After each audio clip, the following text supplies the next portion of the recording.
Alors que la guerre en Ukraine se prolonge, l'arsenal russe autrefois redoutable se réduit peu à peu. Un char, un missile, un fusil démodé à la fois. Et avec les sanctions qui étranglent l'économie et les lignes d'approvisionnement qui s'assèchent, il semble que la grande poussée de Poutine pour démilitariser l'Ukraine mène à quelque chose de tout à fait différent.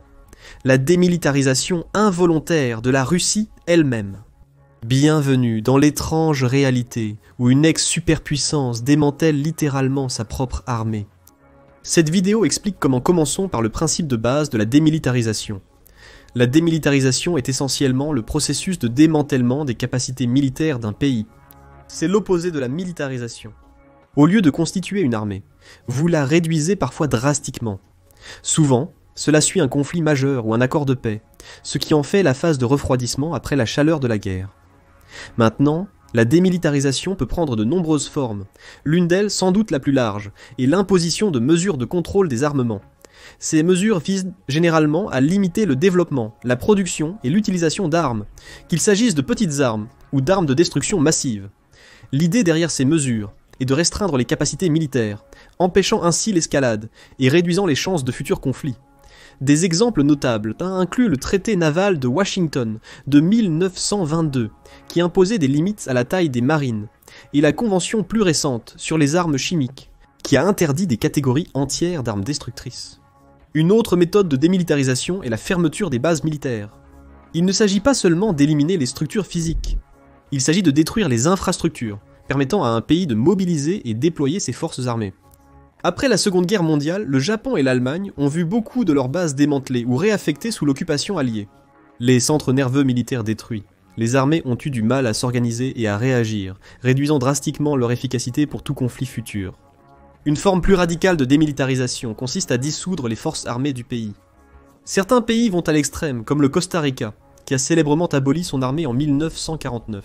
Dans le cas du Costa Rica, la décision a été volontaire et pacifique. Mais historiquement, cette forme de démilitarisation a également été imposée aux nations vaincues.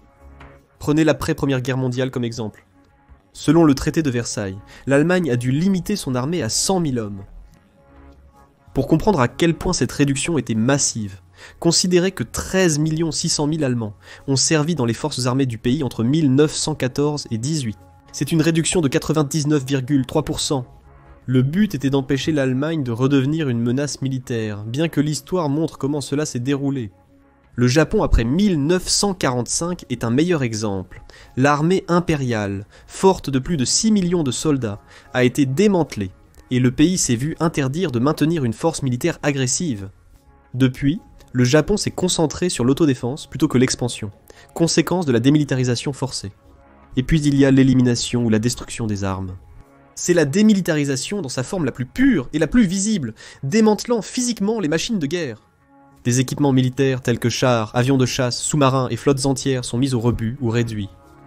Après la Première Guerre mondiale, l'Allemagne a été contrainte de démanteler son armée de l'air. Il ne s'agissait pas seulement de retirer des avions du ciel, le but était d'empêcher un réarmement rapide et une attaque. De même, de nombreux pays qui ont signé des traités de contrôle des armements ont dû détruire des stocks d'armes, allant des missiles aux agents chimiques. Cependant, la situation actuelle en Russie est bien différente. C'est une démilitarisation accidentelle, non motivée par des traités, mais par la réalité brutale d'un long conflit. Plus la guerre en Ukraine se prolonge, plus la Russie se trouve progressivement désarmée par la simple usure. Mais creusons un peu plus cette démilitarisation involontaire. Pour bien comprendre le processus, décomposons-le dans le format qu'on vient de voir. Grâce aux mesures de contrôle des armements, à la fermeture des bases militaires, à la dissolution des forces armées et à l'élimination ou à la destruction des armes, chacune de ces formes de désarmement se déroule en Russie d'une manière ou d'une autre, affaiblissant sa puissance militaire. Commençons par les mesures de contrôle des armements. Dans le cas de la Russie, le contrôle des armements n'est pas mis en œuvre par des traités traditionnels de contrôle des armements, mais plutôt par une pression incessante des sanctions internationales. Ces sanctions agissent comme un contrôle de facto des armements, étouffant la capacité de la Russie à produire, développer ou acquérir de nouvelles technologies militaires. Vous voyez, depuis l'invasion initiale de l'Ukraine en février 2022, l'Union européenne, avec d'autres puissances mondiales comme les États-Unis et les partenaires du G7, ont imposé un total de 15 paquets de sanctions, visant le cœur de la machine de guerre russe. L'ampleur de ces restrictions est stupéfiante. Plus de 52 milliards de biens qui auraient pu être exportés vers la Russie sont maintenant totalement sous embargo. Cela couvre tout, de la haute technologie aux biens à double usage, essentiels pour les efforts militaires russes, malgré leurs potentielles utilisations civiles. Considérez les semi-conducteurs de pointe, les drones, les dispositifs de chiffrement et l'équipement industriel high-tech. Ce sont les composants essentiels pour maintenir opérationnels les systèmes d'armes les plus avancés de la Russie et assurer leur production. Les importations de la Russie sont également dans une mauvaise posture.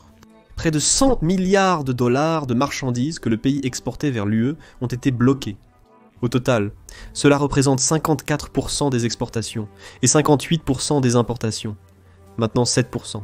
Imaginez mener une guerre avec plus de la moitié de vos lignes commerciales coupées. De plus, les sanctions ont affecté la quasi-totalité de l'infrastructure industrielle et militaire russe. Nous parlons d'interdire l'exportation de biens essentiels tels que les pièces d'avion, l'équipement de navigation maritime et même le carburant pour les jets. Sans ces fournitures, la Russie ne peut plus entretenir sa flotte aérienne et navale. De plus, privée de pièces et technologies occidentales, la Russie doit utiliser du matériel obsolète ou des alternatives de fortune, souvent bien moins efficaces. Non seulement les armes et les véhicules sont touchés, la technologie militaire elle-même est sous pression. Les ordinateurs quantiques, certains logiciels et des composants pour communication radio sont tous sur la liste d'embargo. L'impact des capacités de drones de la Russie mérite d'être souligné. Les sanctions entravent le bon fonctionnement des programmes de drones russes.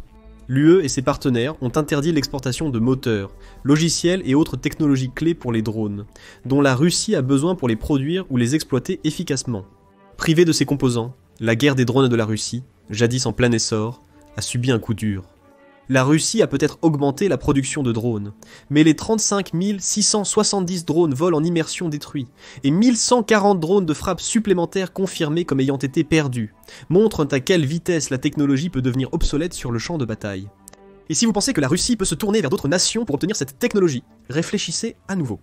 Les États-Unis, le Japon, le Canada et l'Australie participent également aux sanctions, créant un quasi-étranglement mondial sur la capacité de la Russie à acquérir des biens militaires. Les pays prêts à travailler avec la Russie, comme la Chine, l'Iran et la Corée du Nord, n'ont pas le même historique prouvé en termes de technologie militaire.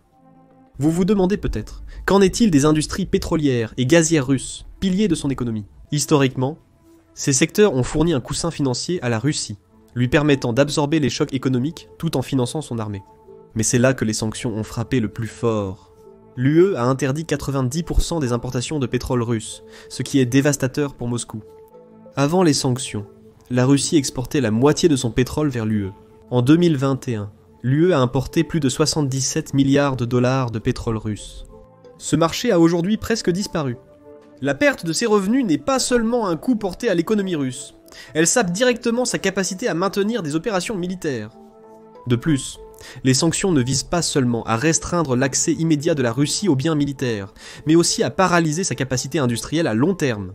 L'UE et ses partenaires ont coupé la Russie des réseaux financiers mondiaux critiques, notamment le système de messagerie SWIFT, utilisé pour presque toutes les transactions bancaires mondiales. Cela a rendu presque impossible pour les entreprises russes, surtout celles liées à l'armée, d'obtenir des financements hors de Russie. L'UE a bloqué 300 milliards de dollars d'actifs de la Banque centrale de Russie, gelant effectivement un tiers des réserves étrangères de Moscou. C'est une stratégie à long terme pour s'assurer que l'économie russe et son armée ne trébuchotent pas seulement, mais s'effondrent totalement avec le temps. En additionnant tout cela, il est évident que ces sanctions nuisent considérablement à l'économie russe en ce moment. Ils démantèlent systématiquement sa capacité à faire la guerre. Sans accès à la technologie avancée, aux matériaux industriels vitaux et aux ressources financières cruciales, la capacité militaire de la Russie se réduit. Le résultat ? Le contrôle des armements non conventionnels limite la capacité de la Russie à renouveler et moderniser son arsenal militaire, rendant ses forces de plus en plus obsolètes au combat. Une autre forme de démilitarisation touche les bases militaires du pays. Cette forme de démilitarisation peut sembler non orthodoxe, mais elle aura bientôt du sens. Restez avec nous. Le 14 août 2024, l'Ukraine a ébranlé les fondations de la puissance militaire russe avec sa plus grande frappe de drones à longue portée à ce jour. 4 aérodromes russes clés ont été visés à Voronezh, Koursk et Nijni Novgorod, avec des frappes que le président ukrainien Volodymyr Zelensky a décrites comme opportunes et précises. L'objectif principal était de frapper les entrepôts, stockant des armes et du carburant d'aviation. En ciblant ces installations, l'Ukraine sape la capacité de la Russie à mener la guerre depuis les cieux. Mais ces aérodromes ne sont pas que des bandes de goudron, ils sont le cœur des opérations aériennes russes. Pour chaque avion, chaque ligne logistique et chaque poste de commandement, ces bases sont tout simplement indispensables. Quand l'Ukraine frappe, c'est comme si on débranchait la puissance de feu aérienne de la Russie. La destruction d'aérodromes russes entrave sérieusement leur capacité à mener des frappes aériennes, à obtenir des renseignements et à déployer des troupes. Et les résultats parlent d'eux-mêmes. Depuis les frappes de drones, les attaques à la bombe guidée sur les établissements frontaliers ukrainiens ont diminué. C'est le résultat direct de la ciblage de ces bases militaires. Mais ce n'est que le début. À la fin du mois d'août 2024, l'Ukraine a 16 bases aériennes russes à portée de ses missiles Atacms. Chaque frappe sur ces installations critiques réduit la capacité de la Russie. Chaque coup est un pas vers la démilitarisation. L'effet d'entraînement a été stupéfiant. Les Russes ont dû déplacer 90% de leurs bombardiers loin de ces bases. Bref, ils sont en plein désastre. Ce n'est pas seulement un changement tactique, c'est un changement fondamental dans la façon dont la Russie opère. Les commandants russes doivent maintenant évaluer les risques d'opération face à une menace constante. La peur de nouvelles frappes oblige la Russie à redéployer ses forces, souvent dans des positions moins efficaces. La vulnérabilité de ces bases a contraint la Russie à les vider, déplaçant avions, armes et équipements vers d'autres bases plus profondément en Russie, rendant leur déploiement plus difficile et coûteux. Cela fait de la stratégie de l'Ukraine de cibler les bases militaires russes un coup de génie en matière de démilitarisation forcée. Cela nous amène à la forme de démilitarisation la plus évidente qui se déroule en Russie, la dissolution involontaire des forces armées du pays. Cette forme est aussi la plus choquante. Pourquoi ? Parce que les forces armées de la Russie sont décimées sur le champ de bataille. Voilà comment elles se réduisent. Et c'est entièrement la faute du Kremlin. Débutons par les chiffres, qui sont tout simplement terrifiants. Selon l'état-major des forces armées ukrainiennes, du 24 février 2022, le début de l'invasion à grande échelle de l'Ukraine, à janvier 2025, la Russie a perdu environ 790 000 soldats. Oui, ce nombre comprend 1450 victimes en une seule journée avant le rapport, reflétant l'attrition incessante à laquelle les forces russes sont confrontées. Il est à noter que ces soldats ne sont pas tous tués. Ce chiffre comprend les décès et les blessures graves. Néanmoins, le bilan humain est absolument stupéfiant. La réalité est que la Russie saigne. Le pire, la Russie elle-même est à blâmer pour ses statistiques stupéfiantes. Comment ça ? Le Kremlin considère ses soldats comme de simples chiffres et statistiques, et non comme des êtres humains. Ils sont donc envoyés au combat sans grand souci de leur sécurité. Le carnage a été inimaginable jusqu'ici. La Russie s'appuie fortement sur une tactique brutale où les officiers envoient des vagues successives de soldats au combat, semblant indifférents à leur sort. C'est la manière russe de faire la guerre, selon un haut responsable militaire américain. Le Pentagone estime les pertes moyennes à plus de 1600 à 2000 soldats par jour, dépassant les taux quotidiens de pointe précédents. Toutefois, la récente offensive dans la région de Donetsk a impliqué l'envoi de petites unités d'infanterie par vague, offrant de nombreuses cibles aux forces ukrainiennes. C'est un spectacle sombre. Des milliers sont envoyés dans le marais de la guerre. Chaque pas est fait avec peu plus que l'espoir de submerger l'ennemi. C'est honteux. C'est choquant. Cela détruit effectivement les troupes russes. Malgré ces pertes stupéfiantes, le Kremlin n'est pas rassasié. C'est pourquoi il s'efforce toujours de renouveler ses forces. Selon les estimations de juin 2024, la Russie recrute entre 25 000 et 30 000 nouveaux soldats chaque mois. Cependant, ce recrutement frénétique peine à suivre le rythme des troupes quittant le champ de bataille. Certes, la population russe, d'environ 144 millions, offre au Kremlin un large vivier de recrues potentielles, mais cet avantage est gaspillé par le massacre en cours. Cependant, pour éviter une mobilisation de masse très impopulaire en Russie, le pays a pris des mesures désespérées. Poutine tente d'encourager l'enrôlement volontaire avec des primes conséquentes. Le projet de budget de la Russie pour 2025 à 27 alloue 315 millions de dollars pour ces primes, qui peuvent être jusqu'à 22 fois le salaire mensuel en Russie. Bien sûr, la promesse d'un meilleur salaire et d'avantages est une tentative faible pour dissimuler la triste réalité que beaucoup de ces nouveaux soldats sont envoyés au combat mal formés et mal équipés. En gros, ils sont envoyés là-bas pour mourir. Alors que les pertes sur le champ de bataille ukrainien s'accumulent, la disparition de soldats expérimentés devient particulièrement préjudiciable. Les soldats d'élite, les professionnels et les officiers subalternes subissent les plus lourdes pertes. Le vide laissé par ces vétérans est comblé par des recrues formées à la hâte, entraînant une érosion critique de l'efficacité militaire. Mais les effets à long terme sont plus inquiétants pour la Russie. La structure même des forces armées russes a été irrévocablement modifié, car près des troupes d'avant-guerre ont été perdues à la fin de 2023. Ces chiffres incluent de nombreuses unités d'élite russes, clés, désormais décimées. Il ne reste plus que des recrues novices, des étrangers, des détenus et des mercenaires, comme ceux du groupe Wagner. C'est plus qu'une armée en désarroi. C'est une farce grotesque. La composition seule des forces armées russes soulève de sérieuses questions sur l'efficacité et le moral de ces unités assemblées à la hâte. Les méthodes du Kremlin deviennent de plus en plus coercitives pour tenter désespérément de renforcer le nombre de troupes, ajoutant l'insulte à l'injure. Des tactiques comme les politiques de stop-loss empêchent les soldats de démissionner. D'autres s'assurent que les soldats blessés sont rapidement ramenés à leurs unités. Ces politiques honteuses ne peuvent conduire qu'à la dissolution lente et douloureuse des forces armées russes. Il n'y a qu'un nombre limité de soldats qui peuvent être sacrifiés avant l'effondrement inévitable. En parlant d'effondrement, c'est précisément ce qui se passe avec l'arsenal d'armes de la Russie. Ironiquement, Moscou mène une guerre contre elle-même, ses anciennes armes de fierté devenant le symbole de son échec. Mais de quel échec parlons-nous ? Nous laisserons les chiffres parler d'eux-mêmes. Selon l'état-major général des forces armées ukrainiennes, la Russie a perdu 9 714 chars, 20 205 véhicules de combat blindés, 21 729 systèmes d'artillerie et 369 avions jusqu'au 8 janvier 2025. Mais ce n'est pas seulement une question de chiffres. C'est un démantèlement d'une machine militaire qui semblait autrefois indomptable. Considérez seulement les pertes de chars. La Russie était jadis le champion incontesté de la guerre blindée, possédant la plus vaste flotte de chars au monde. Selon l'Ukraine, près de 9000 de ces chars russes ont été détruits, endommagés, abandonnés ou capturés. Pour saisir l'immensité de ce chiffre, sachez qu'aucun autre pays ne possède au total 9000 chars. Selon l'index Global Firepower, la Corée du Nord possède 5845, l'Égypte 5340 et la Chine 5000. Avec 4657 chars, les États-Unis se classent 5e. Parmi les pertes, l'effacement du char T-90 est particulièrement notable. Pourquoi ? Parce que ce modèle était considéré comme le char le plus avancé de l'arsenal russe, et devait être un adversaire redoutable sur le champ de bataille moderne. Et pourtant, il est absolument détruit sur le champ de bataille ukrainien. Au moins 111 de ces chars ont été perdus jusqu'à présent, et nous ne parlons que des pertes documentées. À chaque nouveau coup, un morceau d'histoire militaire est englouti par la boue de l'Ukraine sous nos yeux, et cela ne s'arrête pas aux chars non plus.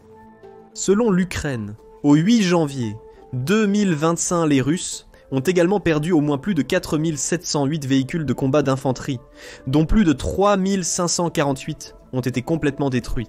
Ce ne sont que les pertes illustrées, une fois de plus. Parmi eux, on compte 1386 BMP-2 et 824 BMP 1386. Des véhicules autrefois au cœur du soutien de l'infanterie. Cette attrition dévastatrice de l'équipement n'est pas juste un point sur le radar, c'est le signe d'un malaise plus profond au sein de l'armée russe. Alors que la guerre se poursuit, les forces de Poutine doivent de plus en plus compter sur du matériel obsolète. Ils ressortent des reliques du passé, ramenant du matériel de l'ère soviétique en service.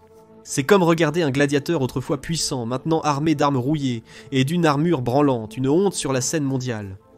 Malgré ces lourdes pertes, l'industrie de défense russe s'efforce de combler son retard. Selon les rapports, les usines civiles se transforment en productrices de matériel militaire, mais les résultats sont peu rassurants. La qualité a été sacrifiée au profit de la quantité, une histoire bien connue en Russie. Certes, les chaînes de production produisent des drones, des obus d'artillerie et d'autres fournitures militaires, mais sont-ils fiables ? Ces armes assemblées à la hâte peuvent-elles vraiment résister aux rigueurs de la bataille ? Avec 40% du budget fédéral réservé aux dépenses militaires en 2025, l'engagement du Kremlin est clair. Cependant, l'efficacité de ces nouvelles armes au combat reste discutable. De plus, il y a le problème de la Chine. Vous voyez, 70% des machines-outils et de la microélectronique dont la Russie a besoin proviennent maintenant de la Chine. La dépendance à la Chine est une arme à double tranchant, en raison de sa nature. Certes, cela permet à la Russie de maintenir une image de puissance militaire. Cependant, cela crée également une situation précaire où toute perturbation des chaînes d'approvisionnement pourrait laisser l'armée handicapée, et l'armée russe ne peut vraiment pas se le permettre. Les chiffres supplémentaires révèlent un profond désespoir. 33 307 véhicules et réservoirs de carburant perdus, 1260 systèmes de roquettes à lancement multiples et 1038 systèmes de défense aérienne jusqu'en janvier 2025. La destruction incessante des armes russes est maintenant une forme de démilitarisation en soi. Plus le pays perd, plus sa structure militaire s'effondre. Avec 28 navires et bateaux perdus en mer, dont 21 totalement détruits, la marine russe fait face à une crise. La mer Noire, jadis un bastion, est maintenant un champ de bataille où les navires russes sont ciblés sans merci. La puissance aérienne, jadis un pilier de la stratégie militaire russe, s'affaiblit aussi. Avec 114 avions confirmés détruits, y compris des Su-25 et des Su-34, le ciel devient de plus en plus hostile pour les pilotes russes. Les hélicoptères aussi tombent du ciel. 114 des 145 confirmés sont perdus à jamais. Les 61 hélicoptères d'attaque K-52, alligators autrefois redoutés, rappellent aujourd'hui la rapidité avec laquelle les puissants peuvent chuter. Ce qui reste de l'arsenal militaire russe est maintenant un patchwork de l'ancien et du nouveau, cousu ensemble avec désespoir. Mais combien de temps ce patchwork tiendra-t-il ? La destruction totale de cet arsenal est en cours, chaque pièce détruite étant un clou dans le cercueil de cette ancienne superpuissance. Mais posons-vous cette question. Il semble évident que la Russie se détruit de l'intérieur, la démilitarisation accidentelle n'étant qu'un symptôme flagrant d'une pourriture plus profonde. Mais cette autodestruction ira-t-elle à son terme ? La machine de guerre russe va-t-elle s'autodétruire ? Ou voyez-vous une faible perspective que l'armée russe renaisse de ses cendres ? La Russie est connue pour sa résilience face à une adversité sans précédent. Donnez votre avis en commentaire ci-dessous. Découvrez maintenant comment la Russie a perdu la plus grande bataille de chars du conflit, ou regardez plutôt cette autre vidéo.